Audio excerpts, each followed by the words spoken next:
Bonjour, on se retrouve pour une nouvelle vidéo. Il sera question aujourd'hui du Moog D-Fame pour Drummer from Another Mother, qui est donc un synthétiseur de percussion analogique semi-modulaire. On parle de semi-modulaire parce que son architecture fonctionne sous forme de blocs, avec des VCO, VCA, VCF et séquenceurs. Alors rassurez-vous, je vais essayer de banaliser comme d'habitude tous ces termes qui peuvent paraître un peu compliqués au premier abord. L'idée de cette vidéo, c'est de vous permettre de comprendre comment fonctionne le D-Fame afin que vous soyez en mesure de le prendre en main rapidement. Toutefois, je vous invite fortement à consulter certaines de mes vidéos afin que vous soyez à l'aise dans la compréhension de certains termes que je vais souvent utiliser. La première que je vous conseille, c'est l'initiation au synthé modulaire avec le Multiphonics d'AES. Ici, on va couvrir toutes les notions essentielles pour construire un son avec un système modulaire logiciel qui est strictement identique à un environnement hardware, matériel. Même si vous n'avez pas le logiciel, les explications vous permettront de comprendre justement les bases du système modulaire. La deuxième vidéo que je vous conseille, c'est celle qui consiste à apprendre en fait à utiliser un synthétiseur avec le Microfreak d'Arturia. Ici, on abordera toutes les notions essentielles sur l'utilisation d'un synthétiseur en général, en passant par les oscillateurs, les filtres, les enveloppes, les faux, les matrices. Donc même si vous n'avez pas le synthé Microfreak, ce tuto vous permettra justement de comprendre beaucoup de choses. Par contre, attention, à la fin des vidéos, vous serez peut-être tenté par l'achat de ce synthétiseur. Revenons au D-Fame. Alors, je tiens à vous avertir d'une chose. Si vous avez l'intention d'acheter un D-Fame pour l'utiliser comme une boîte à rythme traditionnelle, vous serez déçu. C'est pas du tout une boîte à rythme, c'est un synthétiseur analogique qui permet toutefois de créer n'importe quel son percussif, mais aussi bien des basses profondes, des leads ultra puissants, qu'on va faire vivre justement grâce à son séquenceur qui est intégré. Alors, je vais éviter de vous expliquer au premier abord les flux des signaux du D-Fame, sinon je vais vous perdre tout de suite, mais si ça vous intéresse, il est indiqué dans le manuel utilisateur, page numéro 7. Donc on a la section oscillateur qui comprend les sources sonores, donc avec 2 oscillateurs et un générateur de bruit blanc. On a une section mixeur pour contrôler donc les volumes des différentes sources. On a une section filtre avec un low pass et un high pass à 4 pôles, type ladder, qui a fait la réputation de Monsieur Moog. On y reviendra tout à l'heure. Et on a la section VCA avec le volume de base et de décroissance du VCA avec le VCA Decay. Donc on a 3 générateurs d'enveloppe en tout. Le VCA Decay qui contrôle le volume, l'amplification, le VCF Decay qui contrôle le filtre, et le VCO Decay qui va contrôler le pitch, à savoir la hauteur des oscillateurs. On a une section séquenceur avec un step séquenceur à 8 pas pour le pitch et 8 pas pour la vélocité. Et à droite, on a une section patch B avec 24 points de patch, avec donc 15 entrées, avec les écritures en blanc et 9 sorties avec les écritures en noir sur fond blanc. Pour commencer, le manuel propose de partir en fait sur un patch initialisé que je vais vous afficher à l'écran et qui va nous servir de base de travail. Alors donc les bases pour faire un son. Donc dans cette section, on va voir les bases d'utilisation du D-Fame avec des exemples avec notre patch initialisé, avec l'utilisation donc d'un seul oscillateur, le VCO1 pour commencer, et différentes vélocités, différents réglages de vélocité dans notre séquenceur. Alors rassurez-vous, on touche les boutons pour voir ce que ça fait et on rentrera plus dans les détails dans les sections suivantes. Pour commencer, on a le bouton Run Stop qui est rouge, qui permet de lancer ou arrêter le séquenceur à 8 pas, où on parle aussi de steps, qui permet de le lire en boucle.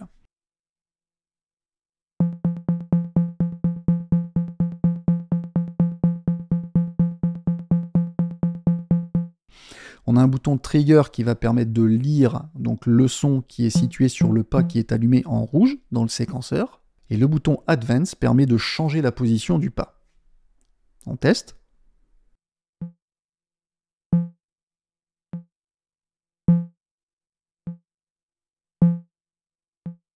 Pour obtenir un son, il va falloir trouver la fréquence de l'oscillateur qui correspond à la hauteur, ou le pitch, ou la note qui vous plaît comme base de départ. On vérifie bien que le volume de l'oscillateur 2 et celui du bruit sont à 0 pour n'entendre que l'oscillateur 1. On va essayer de trouver une belle basse qui va se répéter en tournant le bouton VCO1 vers la gauche entre 10 ou 11 heures.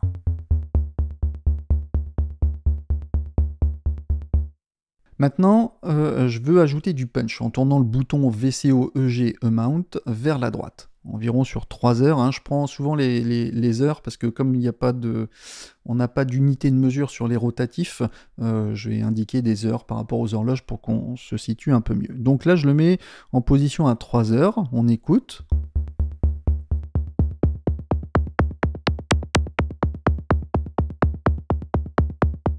Donc là, on vient d'utiliser une enveloppe EG afin de moduler en fait la hauteur ou le pitch de l'oscillateur 1.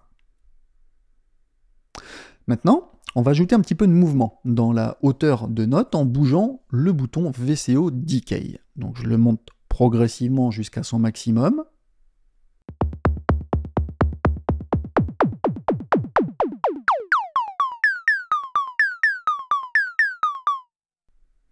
On observe qu'on a un feu d'artifice de changement de hauteur de note plus on monte le bouton.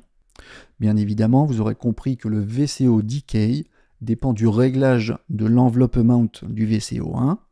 Mais on ne va pas compliquer inutilement notre affaire, on va positionner le VCO Decay sur 0, puis sur 9 heures pour bien entendre les subtilités dans le son. C'est justement ce genre de nuance qui va faire que votre son va sonner plat ou de façon plus expressive.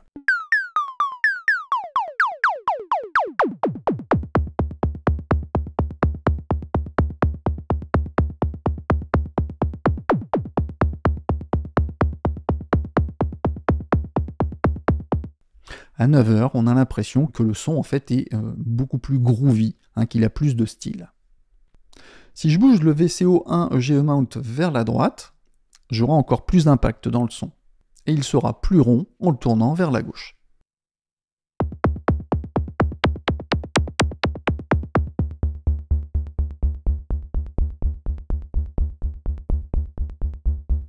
Je reviens en position à 3 heures.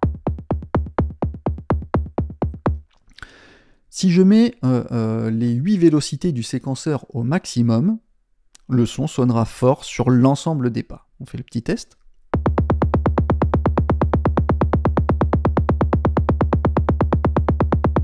Donc je vais les modifier une nouvelle fois afin d'apporter du rythme, des changements dans le volume et donc dans le punch.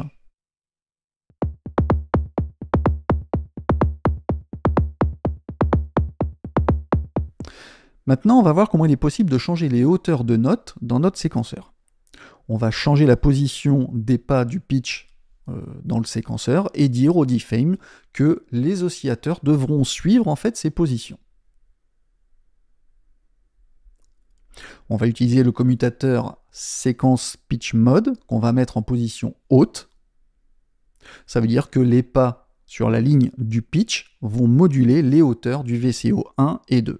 Alors dans notre cas, ça sera uniquement le VCO 1, car le VCO 2 a son volume à 0. Écoutons.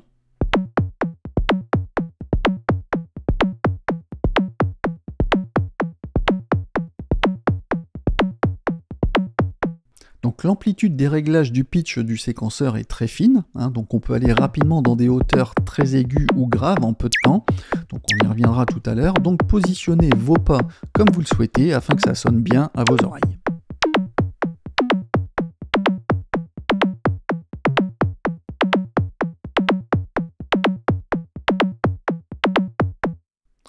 Donc astuce, si jamais vous trouvez que le son est trop punchy sur certaines notes, n'hésitez pas à baisser en fait l'enveloppe du bouton VCO1 EG Amount.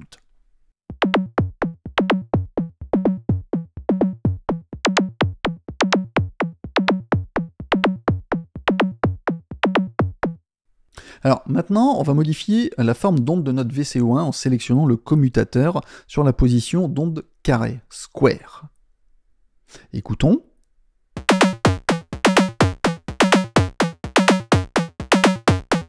Donc on a un son plus fort, qui sonne un peu plus informatique, si je puis dire, comme les sons des anciens jeux vidéo des années 80. Maintenant, on va monter le volume de l'oscillateur 2 au maximum pour enrichir notre son. On écoute.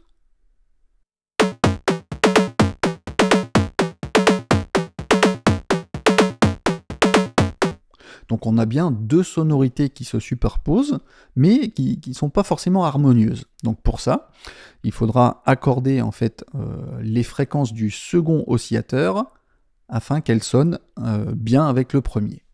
Donc si je bouge le bouton de fréquence du VCO2 pendant la lecture, bah, on va se rendre compte qu'en fait c'est pas forcément évident de trouver le bon réglage harmonique.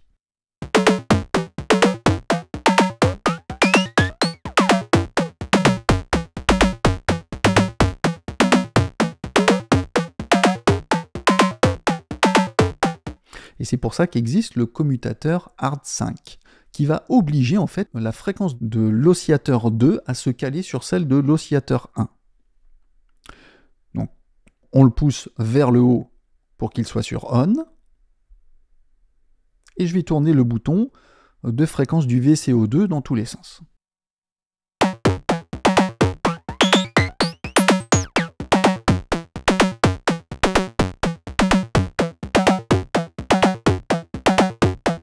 On observe bien que la hauteur du VCO2 reste liée à celle du VCO1. Par contre, quand la fréquence de l'oscillateur 2 descend en dessous de celle du VCO1, elle deviendra inaudible. On fait le test.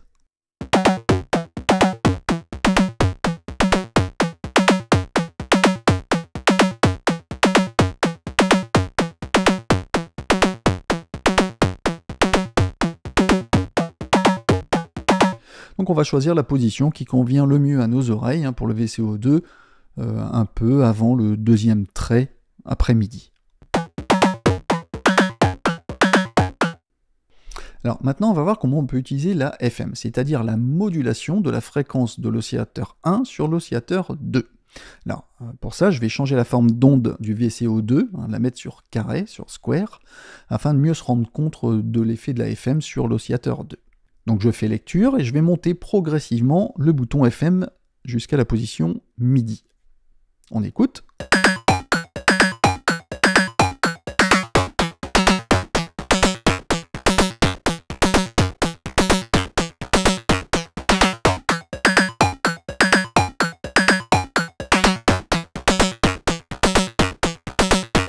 Vous voyez, donc on change complètement la nature du son rien qu'en modulant la fréquence de l'oscillateur 2 avec la fréquence de l'oscillateur 1.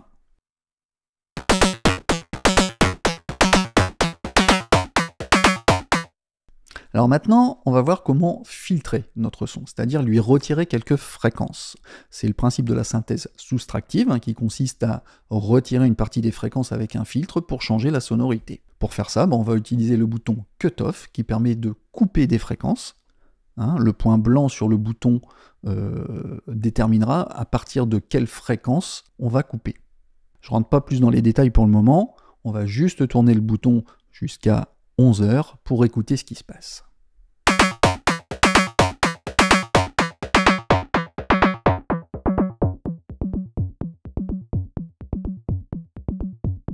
Donc le son devient plus sourd, plus sombre et plus plat.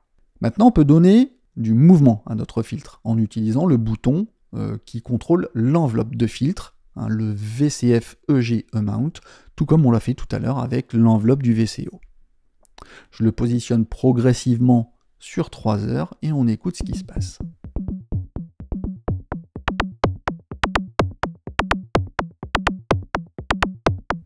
On observe donc un changement dans le son qui devient plus métallique, avec plus d'impact.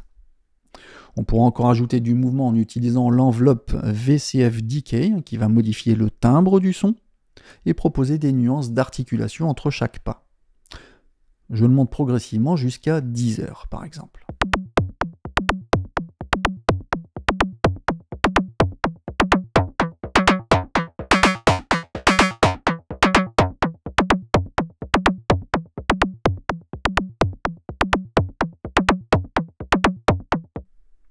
En augmentant la résonance, je pourrais atténuer les fréquences basses si elles sont trop présentes.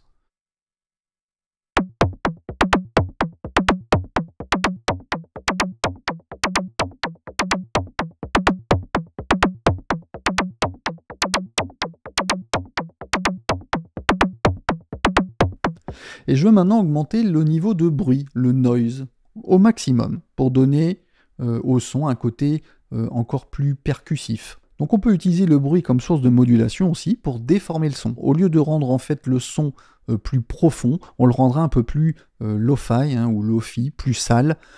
On écoute.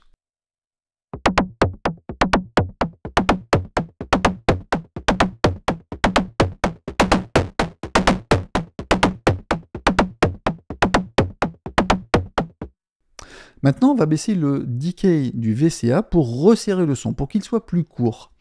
Ça fait un son plus pincé, plus plucked.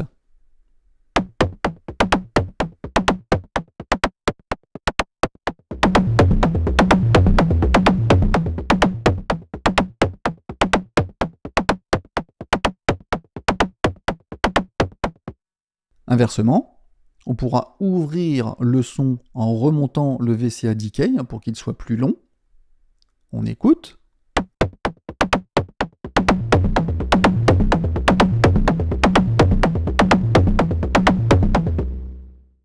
Alors, si vous souhaitez adoucir l'attaque du son, qu'il soit plus progressif, on pourra basculer le commutateur VCA-EG vers le bas, hein, sur le mode slow, hein, qui veut dire lent, tout en baissant le VCA decay entre 9 et 10 heures. On écoute.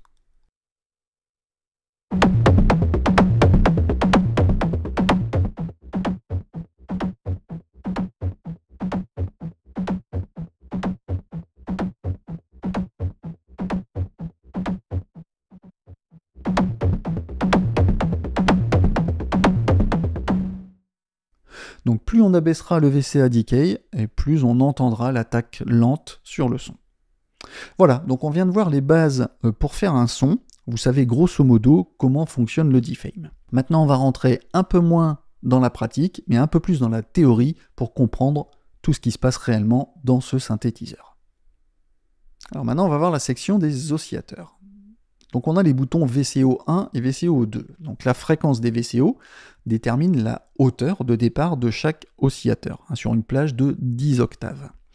Si on ne leur applique pas de modulation, les oscillateurs suivront la hauteur qui leur sont attribuées, sur plusieurs octaves. Ce qui explique que le defame est bien un synthétiseur, hein, qui propose donc une large gamme musicale, et pas seulement pour créer des sons percussifs.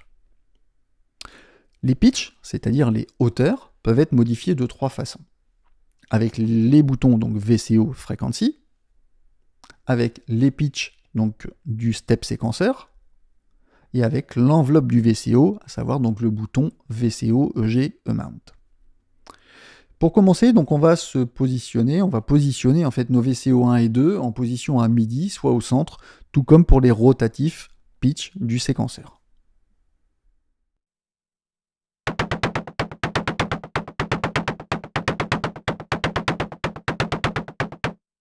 Chaque VCO possède 2 formes d'ondes sélectionnables avec un commutateur, donc triangle ou carré, hein, qui propose chacune des harmoniques, un son ou un timbre différent. Je pense qu'un bref rappel sur ces histoires d'harmoniques, de notions de timbre, de pitch est nécessaire pour pas que je vous perde en cours de route. Une note de musique est associée à une fréquence, et inversement. On prend souvent comme référence le La du diapason qui a une fréquence de 440 Hz. Un son est constitué d'une ou plusieurs fréquences. On a la fréquence fondamentale, là où bien souvent il y a le plus d'énergie, et des fréquences complémentaires qu'on appelle harmoniques paires, quand elles sont des multiples paires de la fréquence fondamentale, ou harmoniques impaires, quand elles sont des multiples impaires de la fréquence fondamentale. Pourtant, si je joue la même note avec un son de piano et un son de violon, on reconnaîtra bien la hauteur de la note, c'est-à-dire le pitch. Par contre, le son est différent. C'est ce qu'on appelle le timbre. C'est ce qui fait qu'on arrive à distinguer à l'oreille les différents instruments. En résumé, le timbre permet de distinguer les sons qui ont la même hauteur, le même pitch, et il est caractérisé par l'ensemble des fréquences harmoniques qui le constituent.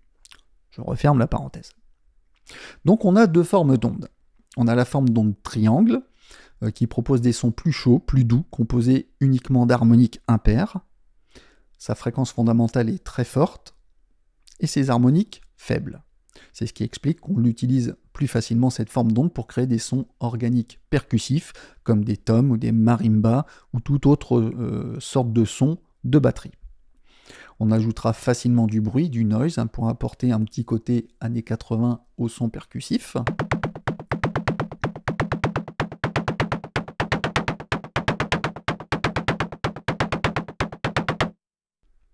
La forme d'onde carré propose un contenu harmonique plus important, un son plus agressif et dépourvu d'harmoniques paires. Son timbre est assez riche et il servira plutôt à créer des sons de basse profonde, mais aussi des sons métalliques, voire même très aigus.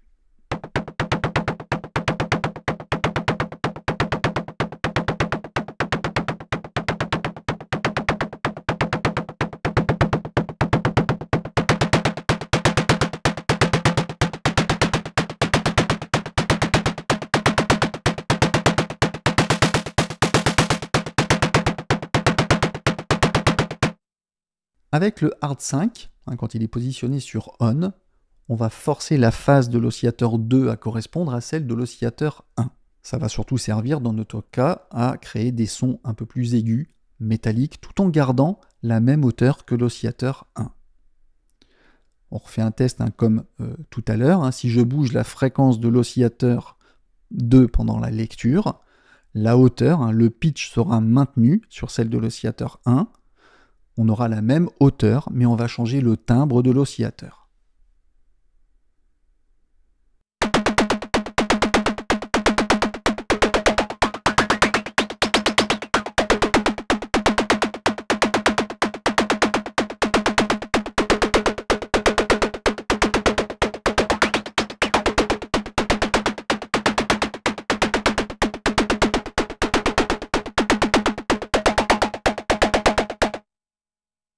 Pour celles et ceux qui sont un peu plus techniques, vous avez pu remarquer tout à l'heure que si la fréquence de l'oscillateur 2 est réglée en dessous de celle de l'oscillateur 1, il est probable qu'on ne l'entende pas. En effet, l'oscillateur 2 sera incapable en quelque sorte de terminer son cycle et donc de se réinitialiser sur la phase de l'oscillateur 1, ce qui explique ce résultat.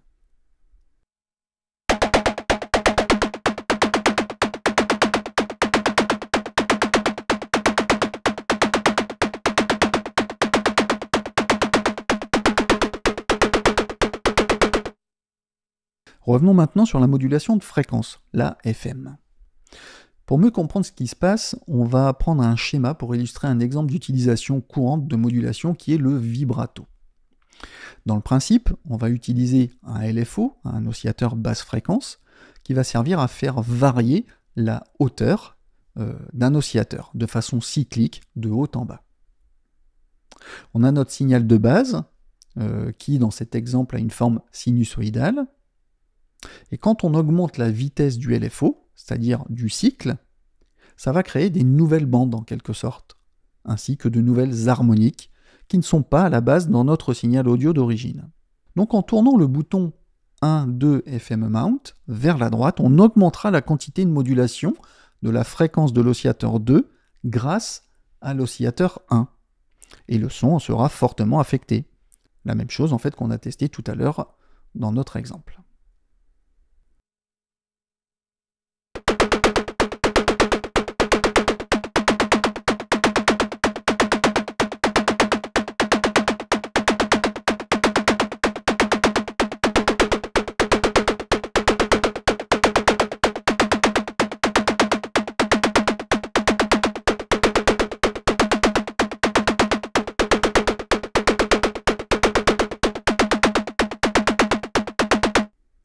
On peut également jouer avec la fréquence du VCO2 ou du VCO1 pour apporter de nouvelles sonorités. Vous aurez compris le principe.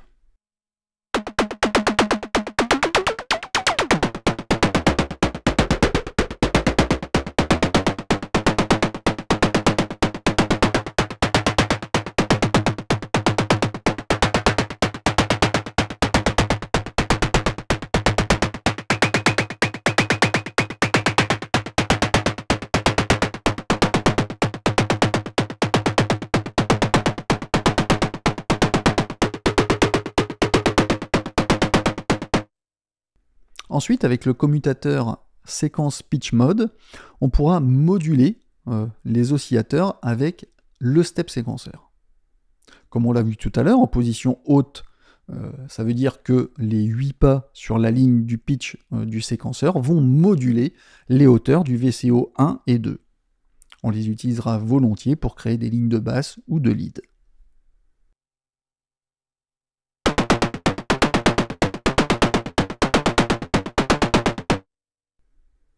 En position intermédiaire, c'est-à-dire sur off, le séquenceur ne contrôle plus la hauteur des oscillateurs. C'est idéal notamment pour créer des sons de type drone ou pour des instruments percussifs qui ne nécessitent pas de changement de hauteur, comme par exemple les charlets ou les caisses claires.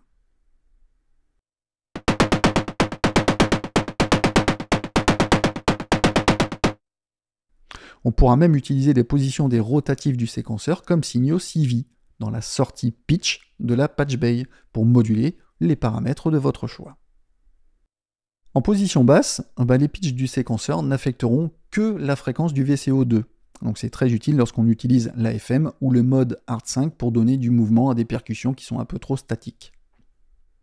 Maintenant, on va voir la troisième façon de moduler le pitch des oscillateurs, avec le Decay VCO. Retenez que si le bouton VCO EGE Mount est en position centrale, à MIDI, aucune modulation de hauteur ne se produira.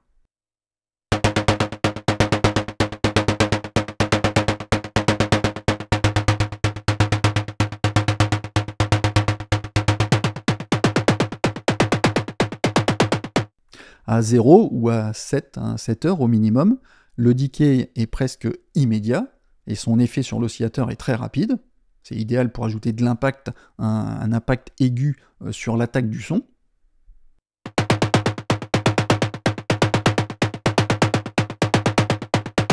Entre 9h et 10h, on pourra créer un style d'impact provoqué par une baguette qui frappe par exemple la peau d'une batterie.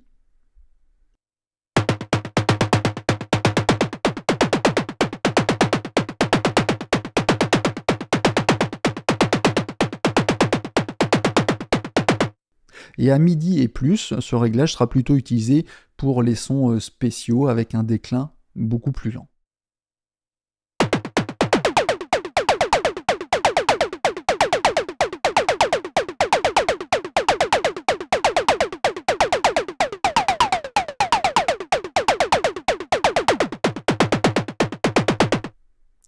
Notez que les vélocités du séquenceur sont connectées au générateur d'enveloppe et contribuent du coup à faire varier l'amplitude et le déclin du générateur d'enveloppe VCO. Les boutons EGE Mount du VCO 1 et 2 déterminent l'effet que le générateur d'enveloppe VCO aura sur la hauteur, sur le pitch de l'oscillateur 1 et 2. Ces deux boutons sont bipolaires, c'est-à-dire qu'ils ont à la fois des valeurs positives et négatives. En position centrale, aucune enveloppe n'est appliquée au pitch de l'oscillateur et du coup, la fréquence reste stable. Plus on va monter vers la droite, vers le plus, plus la modulation d'enveloppe sera appliquée à la hauteur de l'oscillateur. On observera des sauts ou des pics de hauteur plus importants à chaque note jouée, perçue comme un peu plus agressive ou un peu plus dure. Observons maintenant les relations entre le VCO Decay et le VCO EGE Mount. On a dit que si le mount est à 0, en position à midi, bouger le VCO Decay ne produira aucun effet.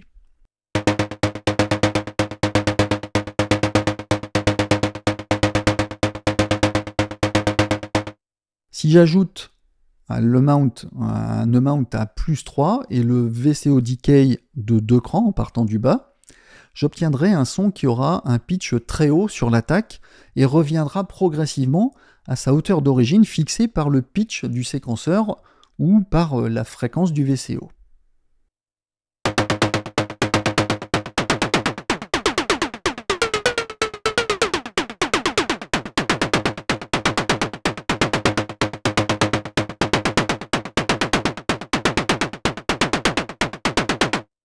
Si j'augmente encore le VCO Decay à 14h, on aura toujours un pitch très haut, mais un retour à la hauteur d'origine qui se fera plus lentement.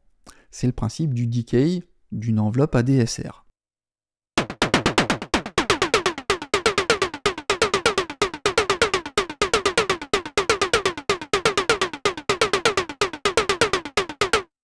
Alors si vous n'êtes pas familier avec les enveloppes, j'ai fait un tuto sur le sujet « Qu'est-ce qu'une enveloppe ADSR ?» que je vous invite à regarder. Alors, on va repartir à 0 pour mieux comprendre comment tout ça fonctionne. Donc, je mets mon VCO Decay à 0. Je mets mon enveloppe VCO 1 EGE Mount à midi, donc à 0, donc inactive. Je fixe la position de la fréquence de mon VCO sur une valeur à midi par exemple. Si je tourne le rotatif manuellement vers la droite, j'augmente les fréquences aiguës. Ensuite, je reviens en position à midi. Donc ce mouvement, je peux le faire automatiquement au lieu de le faire manuellement, donc avec la main.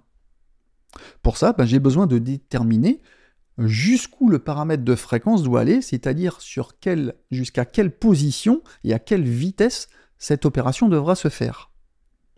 Le rotatif VCO 1 EG E-mount déterminera l'amplitude, c'est-à-dire jusqu'où la position ira par rapport au point ou à la position d'origine.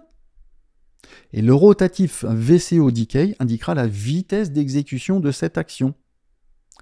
À 0, ça se fera instantanément, et plus on montera avec les valeurs, plus ça se fera lentement. Exemple, si je mets le mount au maximum en positif, et je monte un peu le VCO decay pour une action rapide, on arrive au même résultat que si j'avais tourné rapidement le rotatif de fréquence du VCO 1 vers la droite au maximum pour un retour rapide à notre position d'origine.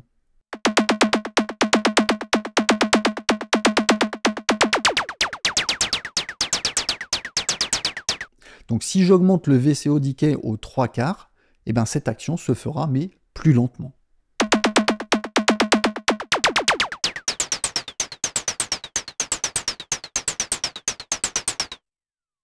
Si on met le mount sur une valeur négative, on obtiendra l'effet inverse, c'est-à-dire qu'on aura une attaque très basse pour revenir progressivement à la valeur de pitch d'origine.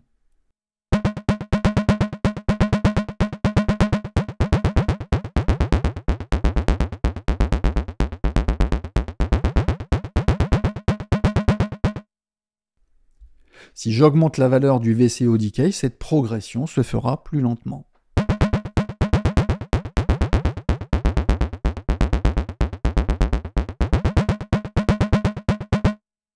Plus on aura un E-mount positif élevé, plus le son sera agressif avec de l'impact, car on sollicitera un peu plus les fréquences élevées, celles qui grincent un peu plus à l'oreille.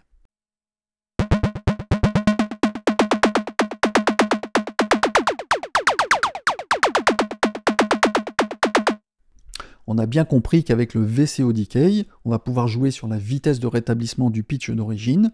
On pourrait donc se servir de cette technique, par exemple, pour créer des sons type 808 avec ce fameux glissement, en quelque sorte un 2 hauteur qu'on pourrait assimiler à un glide.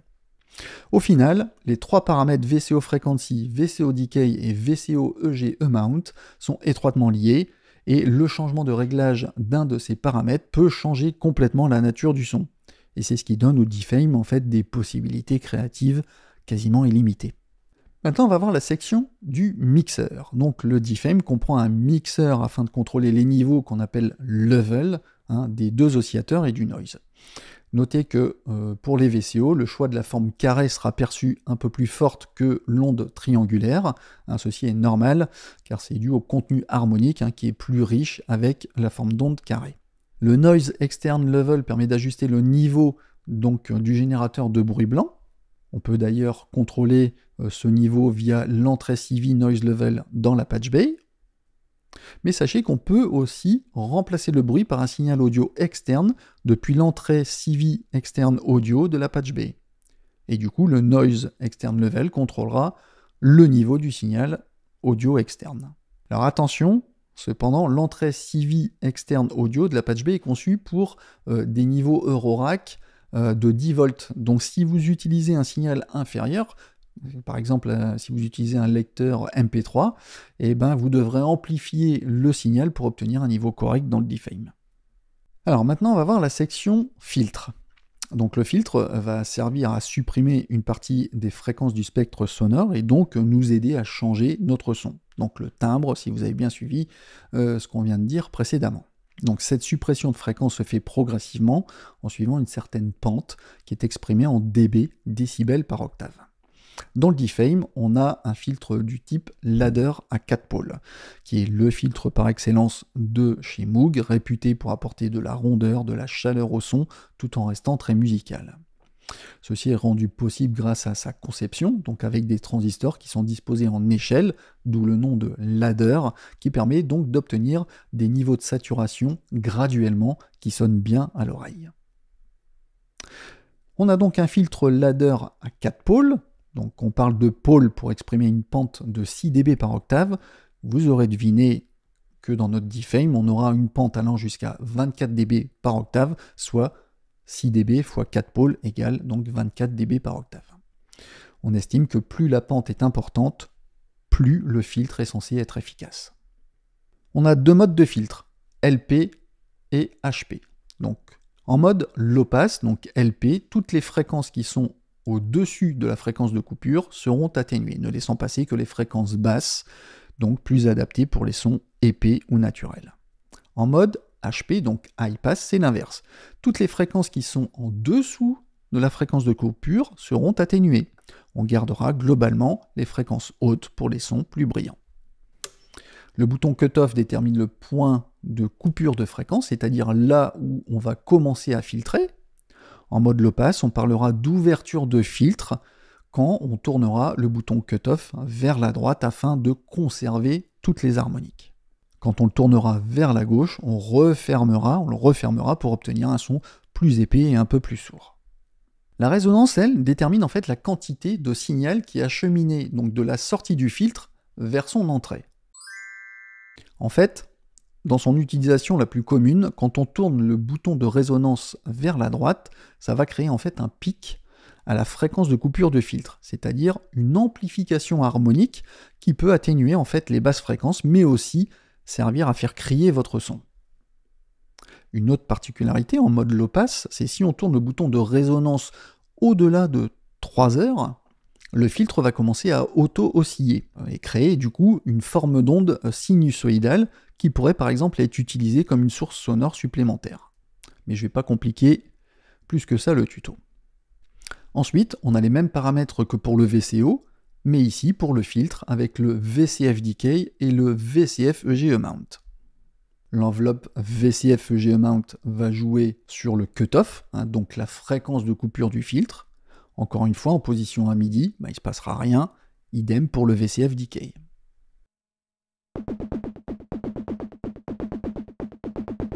Si je mets l'enveloppe Amount au maximum, dans le côté positif, la fréquence de coupure sera très élevée dès le déclenchement d'une note ou d'un pas, et reviendra progressivement au point de coupure d'origine à la fin de l'enveloppe.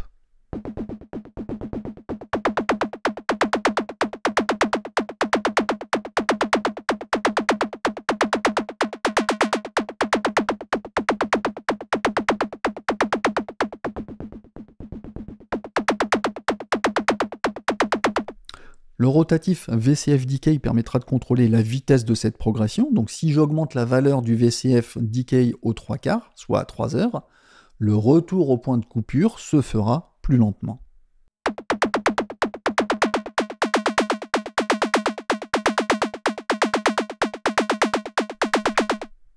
Pour avoir une idée précise de la vitesse du déclin, la plage en fait va de 10 millisecondes à 10 secondes quand même, en fonction des réglages de l'amount bien évidemment. Alors si c'est pas trop parlant pour vous, n'hésitez pas à augmenter le rotatif VCA Decay pour faire durer un peu plus le son, et du coup pour mieux vous rendre compte de l'effet qui est souhaité.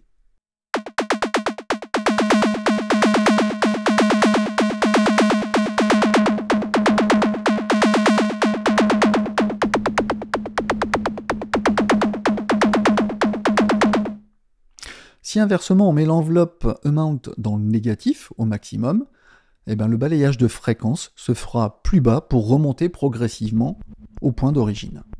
Bien évidemment, tout dépendra en fait du mode dans lequel vous vous trouvez, si vous êtes en low pass ou en high pass.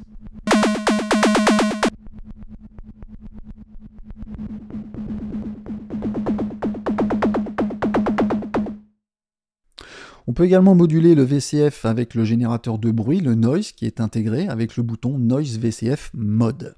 Ce genre de modulation sera un peu différent d'une enveloppe classique, hein, qui marque en fait une certaine progression dans la courbe.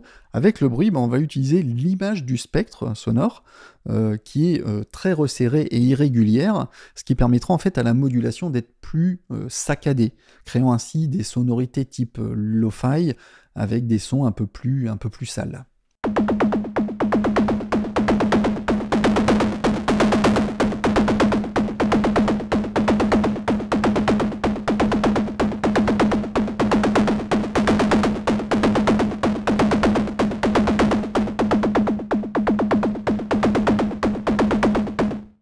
Maintenant, on va voir la section VCA. Le VCA, c'est le troisième et dernier générateur d'enveloppe, dédié à la modulation du volume de sortie du VCA. Donc le VCA a pour Voltage Control Amplifier. C'est ici qu'on va contrôler le volume sortant du DFAME.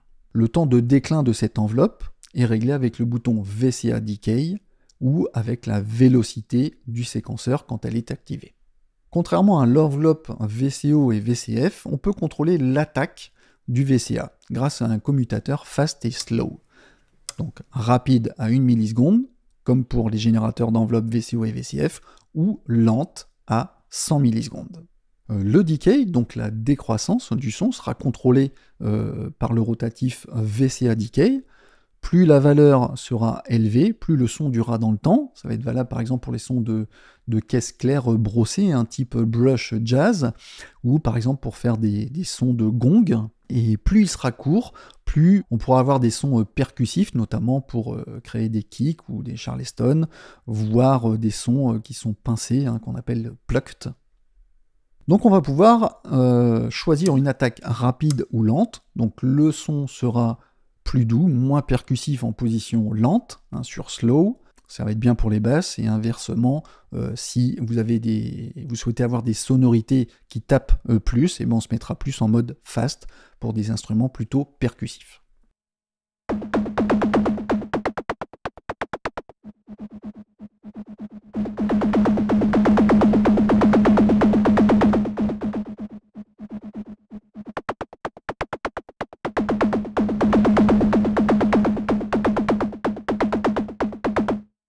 En position slow, et combiné avec le séquenceur, on pourra facilement aussi créer des effets de glide, hein, pour des sons de basse, si vous souhaitez expérimenter ce genre de choses. On peut tester aussi dans le patch B la sortie CV Pitch dans l'entrée du Decay VCA, et utiliser en fait les 8 positions de pitch pour nuancer le son.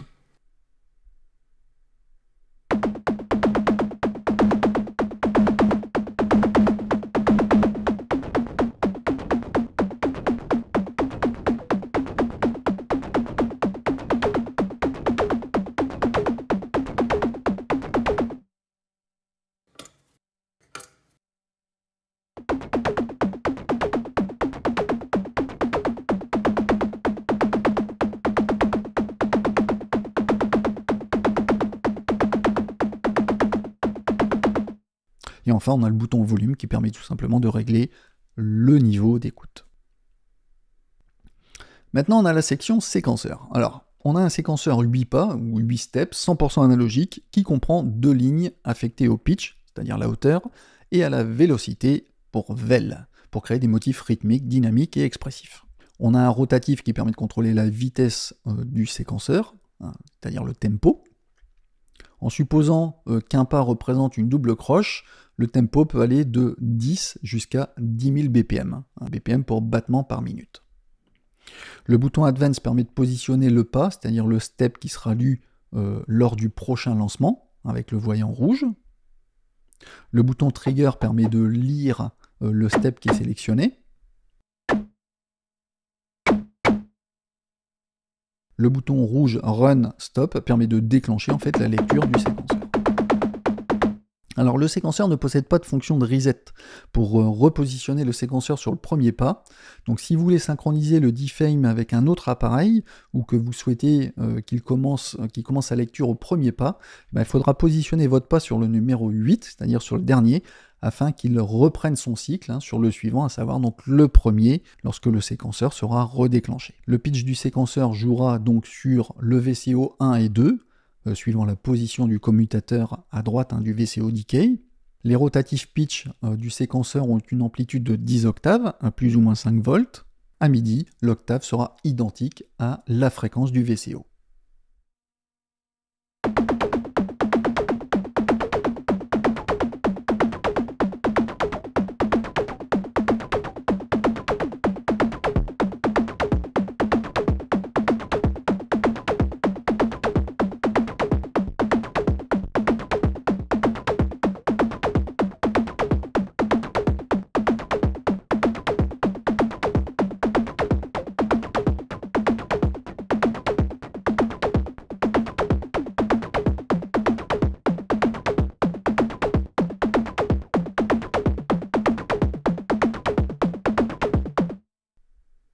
La vélocité n'a pas de valeur négative, hein. On passe de 0 à gauche, avec un son très faible, voire nul, à plus 5 volts, c'est-à-dire complètement à droite, avec un son du coup bien plus fort.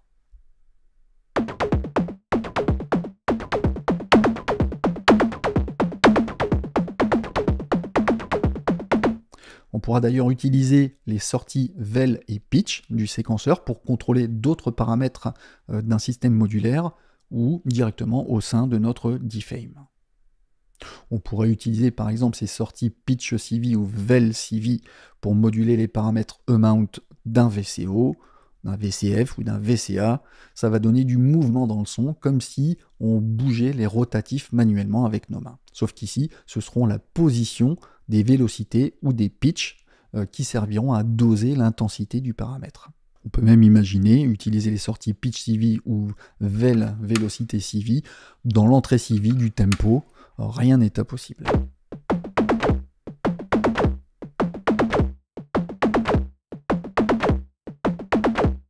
Maintenant, on va voir la section Patch Bay. Alors, on a des entrées et des sorties CV qui vont permettre de mettre en relation les divers paramètres entre eux ou en provenance de systèmes modulaires externes. Donc les ports écrits en blanc sur fond noir correspondent aux entrées CV, et les ports écrits en noir sur fond blanc correspondent aux sorties CV. Alors l'idée avec une patch bay est qu'on peut utiliser les propriétés d'un paramètre pour en moduler un autre. Les possibilités sont immenses, contrairement à un synthétiseur classique qui est déjà pré-câblé et qui nous limite donc dans son utilisation. Alors, je vais vous expliquer très brièvement les fonctionnalités des entrées et sorties CV sans trop rentrer dans les détails, car les possibilités sont quasi infinies en termes de connexion, mais c'est quand même bien de savoir à quoi ils servent et dans quel contexte on peut les utiliser. L'entrée trigger, donc cette entrée permettra de déclencher le son, de la même façon que si vous appuyez sur le bouton trigger manuellement. Il va déclencher donc les 3 enveloppes du DFAME sans déclencher le séquenceur. En gros, les pas du DFAME. On pourra y brancher un séquenceur externe, comme celui du Moser 32, du Subharmonicon, ou depuis un Keystep Pro d'Arturia par exemple. Le VCA CV, donc cette entrée, elle permet d'appliquer une tension de commande à la sortie du VCA du DFAME. En fait, ça sert à moduler le volume global ou le timbre du son. Alors pourquoi le timbre? Parce que cette entrée est additionnée au signal de l'enveloppe interne du VCA, c'est-à-dire le VCA EG, et ce qui peut générer justement de l'écrêtage dans l'utilisation de certains patchs. Alors le VCA qui est sur fond blanc est une autre sortie audio principale qui est contrôlée par le bouton de volume. Velocity de cette entrée en fait sert à contrôler l'amplitude maximale des générateurs d'enveloppe du DFAME. Ça permet surtout de rendre le son dynamique et expressif. Cette entrée est liée aux 8 boutons step du séquenceur.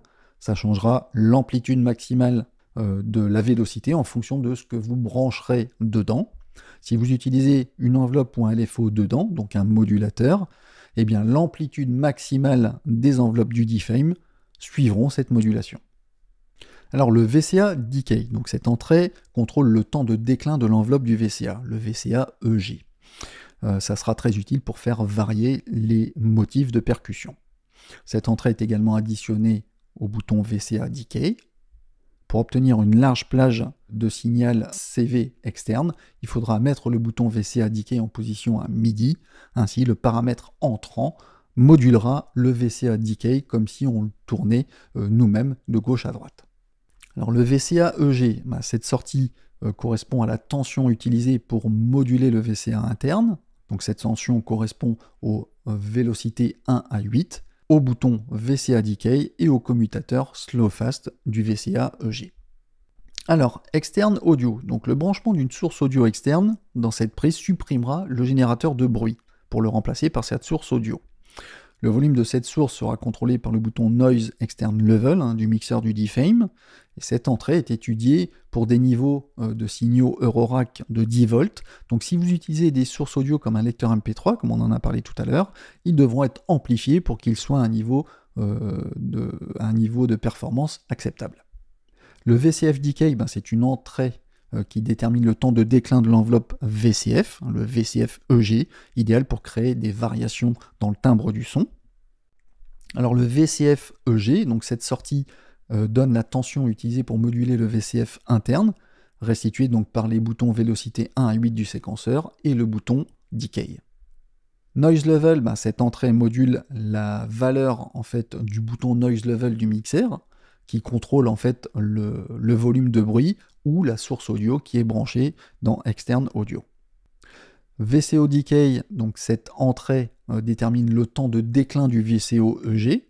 C'est très utile par exemple pour donner de la dynamique et de la variation aux hauteurs de son. Donc toujours pareil, si on met le bouton VCO Decay en position intermédiaire, médiane, on aura une plage de modulation la plus grande possible. VCO EG, donc cette sortie correspond à la tension utilisée pour moduler les VCO internes, dépendant donc des boutons de vélocité 1 à 8 du séquenceur et du bouton VCO Decay. VCF Mode, donc cette entrée utilise le générateur de bruit comme source de modulation du VCF, contrôlé par le Noise VCF Mode. C'est vrai que ça peut paraître un petit peu déroutant de ne pas avoir en fait une entrée pour moduler directement le cutoff. Donc ici, on modulera en fait le VCF via le bouton Noise VCF Mode, qui va jouer en quelque sorte le rôle d'un atténuateur, si vous êtes familier avec les systèmes Eurorack. Donc pour assurer un contrôle complet du filtre, on mettra le bouton Noise VCF Mode au maximum, et on peut prendre une enveloppe externe, par exemple, ou un LFO, comme source de modulation. VCO1 CV, c'est dans cette entrée qu'on branchera notre séquenceur ou clavier externe pour contrôler la hauteur, le pitch du VCO1. Il sert à moduler donc la fréquence du VCO1 à 1 volt par octave. Pour être plus précis, dans le contrôle du pitch, on positionnera donc les boutons VCO1 Frequency et VCO1 EG Amount en position à MIDI et le commutateur donc séquence pitch mode sur off ou sur VCO2 afin que le séquenceur interne ne vienne pas perturber cette entrée. Si on utilise une enveloppe ou un LFO, on aura des changements de hauteur en fonction de la courbe de notre enveloppe ou du LFO. VCO1 correspond à la sortie du VCO qui peut être utilisée comme source sonore ou de modulation. 1.2 FM AMT, cette entrée permet de moduler la valeur donc, du bouton FM AMT, correspondant donc à la quantité de modulation appliquée à l'oscillateur 2 par l'oscillateur 1. Donc le VCO2 CV, cette entrée fonctionne de la même façon que pour le VCO1 CV, qu'on vient de voir, pour plus de précision. Donc les boutons VCO2 Frequency et VCO2 EG doivent être en position à MIDI, et le commutateur séquenceur Pitch Mode sur Off, afin que le séquenceur interne ne vienne pas perturber cette entrée. VCO2 correspond à la sortie du VCO2 qui peut être également utilisé comme source sonore ou de modulation, tout comme le VCO1. Alors le tempo, donc cette entrée permet au tempo ou la vitesse de l'horloge d'être contrôlée par une source externe. On peut même, si on veut, moduler le bouton de tempo avec une enveloppe ou un LFO pour le faire varier pendant la lecture, même si ça n'a pas forcément un grand intérêt, mais ça peut apporter un côté artistique. Run stop, donc cette entrée permet à une tension externe de démarrer à 5 volts ou arrêter à 0 volts le séquenceur D-Fame à la position actuelle du motif ou du pattern. Donc ça permet de faire avancer les pas ou les steps, mais ça ne permet pas pour autant à l'horloge d'être synchronisée. Et justement, le ADV clock pour séquenceur step advance et clock impute, donc cette entrée, elle permet d'être synchronisée avec une source d'horloge externe, comme un autre D-Fame, un Mother 32 ou autre. Lorsque le signal est détecté, le séquenceur avance d'un pas, d'un step. Dans ce mode, le tempo du D-Fame est donc ignoré. Le trigger output, cette sortie fournit une impulsion de l'horloge du séquenceur du DFAME qui peut être utilisé comme source d'horloge pour synchroniser d'autres instruments ou servir comme signal de déclenchement. Chaque fois qu'une nouvelle note est jouée dans le séquenceur, un signal de 5 volts est émis par les générateurs d'enveloppe du DFAME et donc vers la prise trigger. Et enfin, on a les vélocités et pitch. Ces sorties fournissent une tension en fonction des réglages de vélocité ou des pitch, qui sont issus des pas du séquenceur du DFAME, vers la destination de là où il sera branché. En gros, pendant la lecture du séquenceur, les différentes positions de vélocité ou de pitch seront envoyées vers le paramètre de destination pour le moduler. Bon, je vais m'arrêter là pour cette vidéo de prise en main du DFAME. N'hésitez pas à revenir vers moi si vous souhaitez qu'on aille un petit peu plus loin dans les exemples d'utilisation, notamment avec la patch B, mais il me semblait ici essentiel de bien comprendre en fait le fonctionnement de base du DFAME avant de se lancer dans des expérimentations futures. Donc je vous remercie d'avoir suivi cette vidéo jusqu'au bout. Comme d'habitude, je mettrai des repères en dessous de la vidéo afin que vous puissiez aller dans les sections qui vous intéressent. Sur ce, j'espère que cette vidéo vous aura plu. N'hésitez pas à vous abonner pour être avisé des nouvelles vidéos que je mets en ligne. Un petit j'aime, c'est toujours bienvenu, seulement si vous avez aimé, bien évidemment. Prenez bien soin de vous, de vos proches et de vos anciens. Je vous dis à bientôt pour de nouvelles vidéos. Ciao!